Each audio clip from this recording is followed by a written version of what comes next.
السلام علیکم، میں ہوں شاہزیب خانزادہ۔ دوحہ میں اسرائیلی حملے کے بعد قطر پوری دنیا کی توجہ کا مرکز بنا ہوا ہے۔ خاص طور پر عرب ممالک اور مسلم ممالک کے سربراہ قطر سے اظہار یکجہتی کر رہے ہیں۔ اسرائیلی حملے کے بعد کویت اور اردن کے ولی عہد اور متحدہ عرب امارات کے صدر قطر کا دورہ کر چکے ہیں، جبکہ سعودی ولی عہد شہزادہ محمد بن سلمان کی بھی قطر آمد متوقع ہے۔ اس کے علاوہ وزیر اعظم شہباز شریف نے قطر کا اہم دورہ کیا ہے اور قطر کے امیر سے ملاقات بھی کی ہے، جبکہ قطر میں ایک ہنگامی عرب اسلامک سربراہی اجلاس بھی طلب کر لیا گیا ہے۔ مگر اسرائیلی وزیر اعظم نیتن یاہو امریکی صدر ٹرمپ کی جانب سے یہ واضح کیے جانے کے باوجود کہ قطر پر کوئی حملہ نہیں ہوگا، قطر کو مزید حملوں کی دھمکیاں دے رہے ہیں۔ صرف یہی نہیں، اسرائیل پیڑ سے لے کر اب تک 6 عرب ممالک پر حملے کر چکا ہے۔ واضح رہے کہ ساری صورتحال میں قطر اسرائیلی حملے پر ایک فوری ریجنل رد عمل چاہتا ہے، اور قطری وزیر اعظم اسرائیلی حملے کے بعد متعدد دفعہ کہہ چکے ہیں کہ یہ حملہ پورے خطے کے لیے خطرناک ہے اور اس پر پورے خطے کو جواب دینا ہوگا۔ ایسے میں مختلف خلیجی ممالک نہ صرف قطر کے اس موقف کا ساتھ دے رہے ہیں،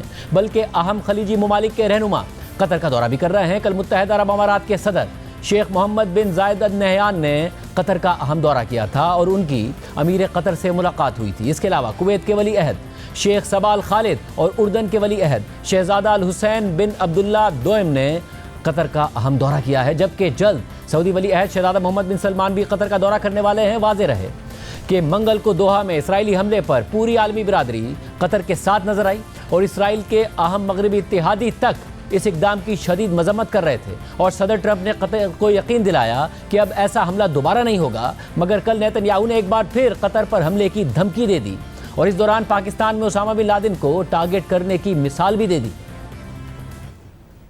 What did America do in the wake of September 11th? امریکہ نے 11 ستمبر کے بعد کیا کیا؟ اس نے وعدہ کیا کہ وہ ان دہشت گردوں کو ڈھونڈ نکالے گا جنہوں نے یہ گھناؤنا جرم کیا، چاہے وہ جہاں کہیں بھی ہوں۔ اور اس کے 2 ہفتے بعد اقوام متحدہ کی سلامتی کونسل میں ایک قرارداد بھی منظور کرائی گئی، جس میں کہا گیا کہ کوئی حکومت دہشت گردوں کو پناہ نہیں دے سکتی۔ کل ہم نے بھی اسی اصول کے مطابق عمل کیا۔ ہم ان دہشت گرد منصوبہ سازوں کے پیچھے گئے جنہوں نے 7 اکتوبر کا قتل عام کیا، اور ہم نے یہ کام قطر میں کیا جو دہشت گردوں کو محفوظ پناہ دیتا ہے، حماس کو مالی امداد فراہم کرتا ہے، اس کے رہنماؤں کو شاندار ولاس دیتا ہے، وہ سب کچھ دیتا ہے۔ لہٰذا ہم نے بالکل وہی کیا جو امریکہ نے کیا تھا جب اس نے افغانستان میں القاعدہ کے دہشت گردوں کو نشانہ بنایا، جب اس نے پاکستان میں جا کر اسامہ بن لادن کو مارا۔ اب دنیا کے مختلف ممالک اسرائیل کی مذمت کر رہے ہیں، انہیں شرم آنی چاہیے۔ امریکہ نے جب اسامہ بن لادن کو ختم کیا تھا تو دنیا نے کیا کہا تھا؟ کیا کسی نے کہا تھا کہ افغانستان یا پاکستان کے ساتھ کتنا غلط ہوا؟ نہیں، سب نے تالیاں بجائیں۔ اسی طرح دنیا کو چاہیے کہ اسرائیل کی بھی تعریف کرے کہ اس نے انہی اصولوں پر عمل کیا۔ اور میں قطر اور ان تمام ممالک سے کہتا ہوں جو دہشت گردوں کو پناہ دیتے ہیں، یا انہیں نکال باہر کریں یا عدالت کے کٹہرے میں لائیں، ورنہ ہم یہ خود کریں گے۔ We will. قطر نے نیتن یاہو کے اس بیان کی شدید مذمت کی ہے، اور اس حوالے سے قطری وزارت خارجہ کے اعلامیے کے مطابق قطر اسرائیلی وزیر اعظم نیتن یاہو کے ان غیر ذمہ دارانہ بیانات کی سخت مذمت کرتا ہے جو انہوں نے قطر میں حماس کے دفتر کے بارے میں دی ہے، اور قطر اس شرمناک کوشش کی بھی مذمت کرتا ہے جس کے ذریعے انہوں نے قطر کی سرزمین پر ہونے والے بزدلانہ حملے کو جائز ٹھہرانے اور مستقبل میں اس کی خود مختاری کی کھلی خلاف ورزی کی دھمکی دی۔ نیتن یاہو بخوبی جانتے ہیں کہ حماس کے دفتر کی میزبانی قطر نے امریکہ اور اسرائیل کی درخواست پر ثالثی کے فریم ورک کے تحت کی تھی۔ نیتن یاہو اس بات سے بھی اچھی طرح واقف ہیں کہ اس دفتر نے کئی تبادلوں اور جنگ بندیوں کو ممکن بنایا جنہیں بین الاقوامی برادری نے تسلیم کیا اور سراہا۔ ان اقدامات نے فلسطینی شہریوں اور اسرائیلی ارغمالیوں کو ریلیف پہنچایا جو 7 اکتوبر کے بعد شروع ہونے والی بے رحمی کے دوران بنیادی انسانی امداد کے سخت ضرورت مند ہیں۔ قطری وزارت خارجہ کے بیان میں مزید لکھا ہے کہ مذاکرات ہمیشہ بین الاقوامی حمایت کے ساتھ امریکی اور اسرائیلی وفود کی موجودگی میں باضابطہ اور شفاف طریقے سے ہوئے۔ نیتن یاہو کا یہ اشارہ کہ قطر نے خفیہ طور پر حماس کے وفد کو پناہ دی، یہ نیتن یاہو کی جانب سے اپنے اس جرم کو جائز قرار دینے کی مایوس کن کوشش ہے جس کی پوری دنیا مذمت کر چکی ہے۔ القاعدہ کے خلاف کارروائیوں کا یہ جھوٹا موازنہ نیتن یاہو کی غداری پر مبنی پالیسیوں کا ایک نیا اور افسوسناک جواز ہے۔ اس وقت القاعدہ کے ساتھ کوئی بین الاقوامی ثالثی یا مذاکراتی وفد موجود نہیں تھا جس سے امریکہ عالمی حمایت کے ساتھ خطے میں امن قائم کرنے کی کوشش کر سکتا۔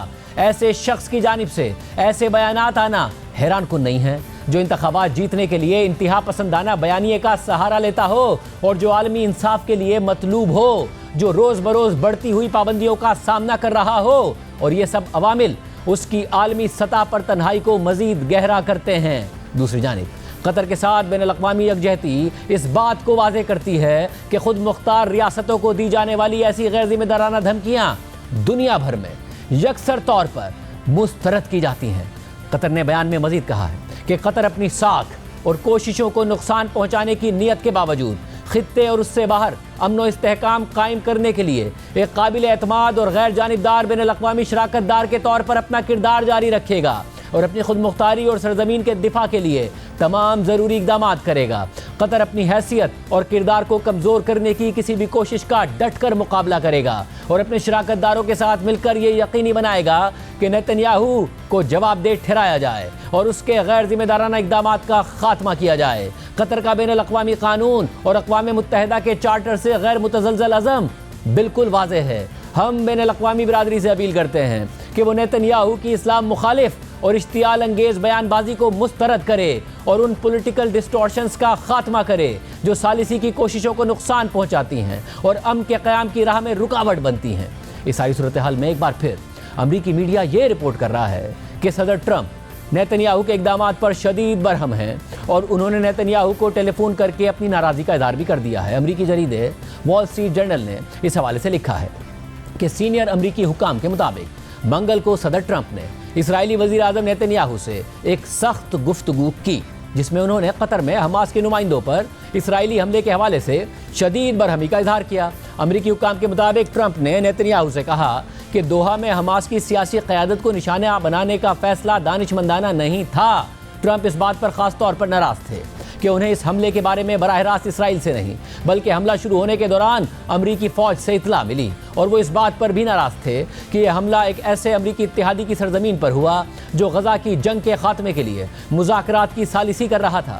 صدر ٹرمپ تو بظاہر ایک بار پھر اپنے سب سے دیرینہ دوست نیتنیاہو پر غصہ ہیں، مگر یہ پورا منظرنامہ ایک واضح پیٹرن کی شکل اختیار کر چکا ہے۔ اسرائیل بظاہر امریکہ کو اعتماد میں لیے بغیر اکثر کسی ملک میں کارروائی کر دیتا ہے، اس کے بعد وہ امریکہ سے اس کارروائی کی حمایت کا مطالبہ کرتا ہے، پھر امریکی اور اسرائیلی میڈیا یہ رپورٹس دیتا ہے کہ امریکی صدر ٹرمپ اس اقدام پر سخت برہم ہیں اور انہوں نے اسرائیلی وزیر اعظم نیتنیاہو کو فون پر اپنی ناراضی سے آگاہ کر دیا ہے، لیکن کچھ ہی وقت بعد حالات معمول پر آ جاتے ہیں اور امریکہ اسرائیلی جارحیت کی پہلے سے زیادہ کھل کر حمایت کرنے لگ جاتا ہے۔ ایران کے ساتھ جوہری مذاکرات کے معاملے میں بھی یہی پیٹرن نظر آیا اور صدر ٹرمپ بارہا کہتے رہے کہ وہ مذاکرات کے ذریعے مسائل کا حل چاہتے ہیں، مگر انہی دنوں رپورٹس آئیں کہ اسرائیل ایران کی جوہری تنصیبات پر حملے کی منصوبہ بندی کر رہا ہے۔ ٹرمپ نے خود کہہ دیا کہ انہوں نے ایسی منصوبہ بندی کو مسترد کر دیا تھا، لیکن پھر مذاکرات کے دوران ہی اسرائیل نے ایران پر حملہ کر دیا اور امریکہ نے نہ صرف اس کی پھر حمایت کی بلکہ نیتنیاہو کے اصرار پر امریکہ خود بھی جنگ میں شامل ہو گیا۔